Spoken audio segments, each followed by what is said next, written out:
All 48 people on board a Continental Airlines commuter plane that crashed outside of Buffalo, New York are dead. The plane went down late Thursday night as it approached the Buffalo International Airport. Continental Flight 3407 crashed into a single-family home, destroying it, killing one person on the ground. The plane then burst apart, shooting flames as high as 100 feet into the air.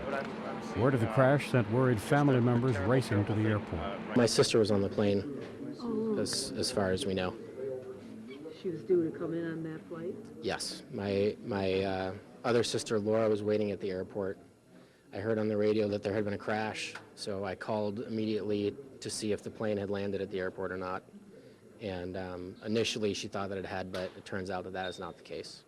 The flight originated from Newark Airport in New Jersey.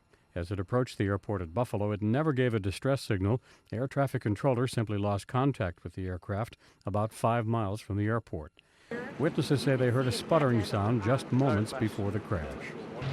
Well, we were at my friend's house over there, upstairs in his room, and it sounded like a prop plane coming in, and it was kind of like sputtering, like it was gonna stall out or something like that. And it was real loud. It was just right down the street, like a quarter mile. And the next thing you know, we heard it crash. So we looked out the window, and there's bright light. A dozen homes near the crash site have been evacuated. The National Transportation Safety Board says their investigation will start early Friday morning, once the fire at the scene begins to cool. There is a lot that we still can do, even with the condition that it may be in. We have people that are trained in this area and work closely with the aviation personnel, so we will be very painstaking, but very methodical. The investigative process here will be extensive, looking for every part and piece. The only recognizable piece of the plane left is the tail. The plane went down in light snow and 17-mile-an-hour winds, although it's unclear if weather played a part in the crash.